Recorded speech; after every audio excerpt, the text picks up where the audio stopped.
You're listening to Making Money Online with Lisa Johnson, the podcast that tells you what it really takes to build a business and the simple steps to get you there. I'm determined to share with you the reality of easy, simple business marketing tips to make passive income so that you can start making money online.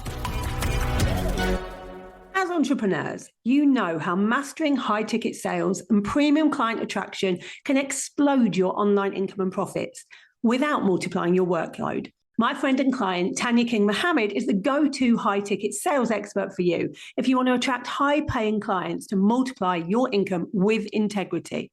The science and strategy-backed tools from within the high-ticket method means your authority, income, and freedom skyrocket as you get paid more for the work you love. Tanya is going to be delivering her results-driven, free high-ticket sales success sprint on February the 19th to the 22nd online. In its last round, the high-ticket sprint generated thousands in new sales, and this sprint is set to generate even bigger results. If you're ready to multiply your revenue without multiplying your workload with more consistent high-ticket clients, you need to register now. You can register by either connecting with Tanya on Instagram at Freedom with Tanya, or just go to the show notes and the link's there. Hello and welcome to this week's podcast. Today we're talking about health. We talk about health a lot on this podcast, mainly because mine has been so up and down and Sam's has been up and down. And so it's something that's always at the forefront of what I'm doing. One of the things that I always wish I'd listened to is when I was younger, when people always say to you, without your health, you have nothing. Your health is the one thing you have to protect. And I'd be a bit like, yeah, okay. But when you get older, you sort of realize how much that was true and how much really depends on it, including your high performance. So today I'm here with Dr. Rosie Khan. So Rosie's a GP who specialises in helping ambitious women with having high performance through health. Welcome to the podcast, Rosie. Thanks so much for having me, Lisa. Talk me through, you're a GP. We hear a lot about how it's the pressures in doctors' surgeries right now and people not really being able to spend the time getting a lot of the advice they need, especially women going through menopause, that kind of thing. Is that what made you decide to come out and do more of the private work with high performance entrepreneurs? It's quite a long story. I've been a GP for 16 years now, and the job has changed massively over the last few years. But what's not changed is my love of my patients, really, getting to know them, hearing their story and helping them come up with solutions to their perceived problems that they might have. But with the pressures in our system, which, I don't want to get political, but we now have 10 minutes with each patient. And we're seeing on average between 40 to 60 patients a day. So it's exhausting. I was feeling myself, I wasn't able to give my patients what it was that they needed within that 10-minute consultation. So yes, in essence, that's why I've decided to sort of break out into the coaching field so I can spend time with these ladies who really need to discuss their health and give them a space, a non-judgmental, confidential space where they can feel deeply listened to, take off that mask and just get vulnerable and tell me everything that's going on in their world. And then hopefully through some generative questioning, I can help them to come up with their own solutions to their problems. And a lot of what I focus on, because I believe it impacts everything, is health, physical and mental health. So, yeah. And we know it impacts high performance. Like when you're an entrepreneur, you're on the go all the time, you're trying to reach next levels all the time. There's a lot that can go wrong with your health when you're doing that mentally and physically. And so I think it's really, really important that people not just try and solve issues that are there, but preventative things as well, which can really, really help. So what do you think that people need to concentrate on when it comes to high performance if they're an entrepreneur? Do you have a system or anything like that? I do. And I just want to touch on the point about preventative medicine. I cannot stress enough how important it is to prevent illness, if you can, before the onset of it. Because once you've got a disease or an illness or some problem, it can be quite difficult to rectify that. If you can prevent it in the first place, you're onto a winner. I've developed something called the female system, which is loosely based on the pillars of lifestyle medicine. So lifestyle medicine is now a subspecialty or a speciality of medicine. It's become much more recognised, and it focuses on implementing lifestyle techniques to prevent, reverse, and improve disease or illness. So I have the system, the female system, and F stands for food and water. So we will think about food, nutrition, hydration. E stands for exercise and recovery. So that is, your aerobic or strength training and sleep and meditation. I will also focus on person's mental health, specifically stress for female entrepreneurs. I think it's a big one. The A stands for self-actualization, but I couldn't make the A and S. And that basically means becoming the best version of yourself. So there we'll explore purpose. We'll get a bit more spiritual when we're talking about that. L is for limiting unhelpful behaviors. So I think we all know the obvious ones, smoking, alcohol, but, social media, phone use, that's becoming much more of a problem these days. And then E stands for enriching relationships, because more and more we're understanding that the people we're surrounding ourselves with affect us not only mentally, but actually also physically as well. So loosely, those are the pillars that I follow. Obviously, everyone is very individual, and I'll personalize our sessions according to what it is they need and want to speak about. But that's a general system I have going. It's really interesting that you said we get a bit more spiritual in that bit there. I think it's quite rare for a GP to be spiritual, and you're quite holistic in how you do things. It's not just, take these pills. It's like you look at the whole thing overall, holistically, the whole body and mind. I mean, I'm surprised at that. Because when people talk about science, and most doctors are quite scientific, they don't really go into the spiritual area. Why have you decided to? It's a really good question. And actually, I'm only just coming out of my spiritual closet. I've been interested in spirituality for a very, very long time. It was, I started my personal development journey maybe 15, 16 years ago. And 10 years ago, I got a medical diploma in clinical hypnotherapy. But I was actually quite embarrassed to tell my peers and my colleagues about it, because it's not one of those things that's steeped in science. What we call the NICE guidelines don't really recognise it as treatment for a lot of diseases. Although interestingly now it's becoming more recognised for treatment of IBS and other certain conditions. Yeah, so I did that, and then I don't know. I really see there's a value in understanding the body, like you said, holistically, and you can't just look at your physical health and your mental health. I think you need to understand where a person's coming from in the spiritual realm as well, if you're going to properly treat them. Yeah. And I have found in my journey to health is that one of the biggest problems I had is that I would go to a specialist. Like, let's say my chest was hurting, I'd go to a specialist, they'd go, you need to see a heart specialist. I'd go to the heart specialist, they'd check the heart. Then they'd be like, no, it's not ours, go somewhere else. So I'd go to the lung specialist and check that. But no one checks you as a whole. And actually it could be anxiety. And some of mine was anxiety and stress. And no one really checks those things. And so I think it is important. And I think that's where, as a GP as well, you're really well placed to have that overview of a whole person.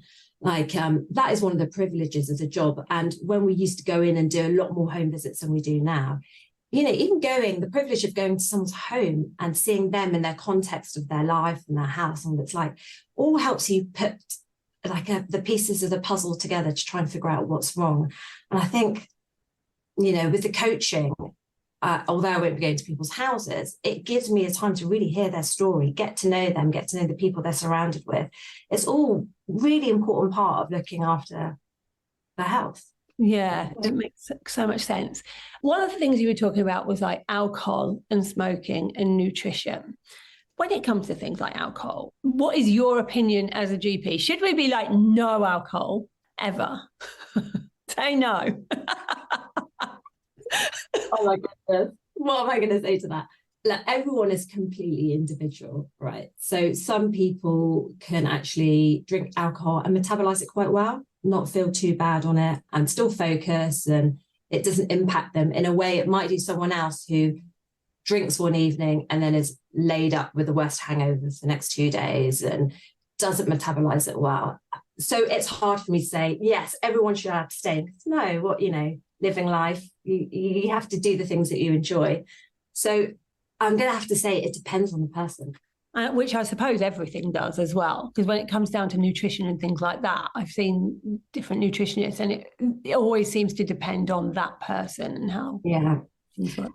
That is a problem. There's not a one size fits all kind of solution to this. So you can go on social media and be like, oh, I need to try that diet or this thing and that thing. But without understanding your background, your medical history, the context, what your life is like, you're just not sure if those things are going to work for you. So, yeah. One of the things that I've kind of gone through on my journey is trying things. Like, I'll try one thing that somebody says, and I'll try it for like 2 weeks, and then I will give up, and then do something else. And as what I would class a high performer in business, I feel like I'm a high performer. When it comes to my health, I feel like I'm not so good at the high performance side. And I do think it sometimes stops me from doing things. If I do things too much, I don't feel stress in my head. Like, I don't think, oh, I'm stressed right now, I ought to stop. How some people can feel stressed. I don't really feel stressed in that way, but I am a big believer that your body can feel stressed, even if your head's telling you you're not. And that's definitely happened to me. What kind of things do you suggest to people to help with the stress side of things? Yeah, it's really interesting that you say that, you felt stressed, but you don't feel stressed, if that makes sense. So there's this thing called interoception where we become acutely aware of how our body is. So a lot of people can't connect the mind and the body together. There is a very big mind-body connection. And interoception is the ability to be able to tune into what your body's feeling. And you can strengthen that by doing things like body scans and meditations. One of the things you told me once when we were chatting was about how the connection that you can have with your body and your mind is definitely quite strong, and to other people, because you know how women's periods sync up. I think that's amazing that happens. And I'm always like, how has that happened? It's like magic. It's like not a real thing, but it definitely does happen. How can that be? And it's just so interesting to me, all of the way that stress can also, like, if somebody's around you who's stressful, you can feel stressed, and it all has an impact, like the whole thing. That's why one of my pillars on the system is enriching relationships and looking at those people that are around you, because we really underestimate the influence that the people around us can have on us. So yeah, like you mentioned, the menstrual cycles, crazy, isn't it? I think you mentioned that you were living with your sister or something, and your menstrual cycles synced. And you're right. If you're around people that feel stressed, you can feel stressed. I think there is something, and don't quote me on this, but there has been some research to show that you can actually secrete cortisol. So cortisol is a stress hormone. You can secrete it through your skin, and that can somehow cause stress in a person in close proximity to you. Wow. It's fascinating. There's studies to show that, if your friend gets divorced, you're more likely to get divorced yourself in that year after their divorce. And same goes for if your friend becomes overweight, you're more likely to put on weight. So yeah, people around you really can really influence you physically, not just mentally. And so what do you do if you're in a situation where you're around, because I'm around entrepreneurs who, a lot of them are stressed a lot of the time. What are some things that I can be doing to make sure that I'm not feeling that stress? I'm not going to tell you to lose your social connections, but as much as you can, limit too much time with people that are causing you stress or making you or bringing you down, I think, if you can. The other thing are things like, we know that eating well can improve your stress levels. We know that if we eat ultra-processed food, then that can have an effect on our stress and our mood. We know that exercise is great for stress. We know that meditation is good for stress, resting, time alone. And then there's all these other things you can do, like journaling. And there's just so much you can do for stress. I'm not very good at meditation. I have tried it, but my mind just goes off on one. It just goes wherever it wants. Yeah, but I think, and that comes back to the point where you said that you tried something for 2 weeks and then you sort of gave up. Yeah. Doing anything by sheer willpower, it's really, really freaking hard to do and to keep doing. So it's about finding something that you enjoy. So if meditation's not for you, maybe it is just going out for a walk in nature. Maybe it is just reading a non-fiction book. Maybe it's just lying down with your eyes closed. It doesn't have to be that kind of prescriptive meditation where all you're thinking about is, oh my God, this is so boring, or I can't do it, or I'm not sure it's meant to be feeling like this, because it's just more stressful. It's just more stressful, isn't it? It creates more stress. One of the things you talk about a lot and you really emphasize is important is sleep. So I'm somebody that can sometimes go through periods of having about 4 hours sleep and functioning. I wouldn't say I'm high functioning when I have 4 hours sleep. How important is it to have, like, people say like 8 hours, and why? Why do I have to? Yeah, so that sleep thing is interesting. So the average, and we're talking average human brain, needs between 7 and 9 hours of sleep a night. And that's because there's a process that happens overnight that flushes out the toxins from our brain. So toxins that are built up over the day through stress, through processed foods, all sorts of things. And it typically takes between 7 and 9 hours for that flushing process to fully finish. So that's why it's recommended 7 to 9 hours a night. But if you came to me and you were like, but I sleep 6 hours a night and I'm fine, I'm not foggy headed in the next day, I don't need to nap, I can still wake up in the mornings, we go to bed at the same time every night, then of course I'm not going to say to you, oh, but you need to get that extra hour in, right? How can we focus on that? Because it's working for you. And for short periods of time, if you need to have 4 hours of sleep and you're functioning okay, then that's fine. Over the long term, it might not be so great, but for short periods of time, I guess that's like everything. You can do a lot. It's like the same with nutrition and things like that. All the effects are over long periods of time, aren't they? And that is exactly. Most of the time, the 80-20 rule, if 80% of the time you're getting a decent amount of sleep and you feel good on it, then that's fine. All right. So with all of these different things you talk about in your female system, if you had an entrepreneur that was really wanting to up level to that next stage, what is the one thing that they should be focusing on for better high performance? You know what I'm going to say? It depends on the person, really. It depends on where they are in their journey, what their life looks like, what's around them, what they align with, what values they have, what strengths they have. If someone really hates exercise and they know they're not going to do it, then there's no point in us focusing too much on that initially. We might be able to get a quick win somewhere else. But I know for me personally, I know without sleep, then everything else collapses. I know that if I don't sleep well, then I make poor nutrition choices. I'm less likely to move. I'm more likely to go and seek unhelpful behaviors to keep me awake, like coffee, sugar, scrolling my phone. And then my relationships with those that I love, sort of, because I'm just generally grumpy when I'm tired, that goes downhill as well. So for me, it's sleep, but might not be the same for everyone else. And you can have all this sussed and be like, right, I've sorted all this. And then perimenopause happens or menopause happens.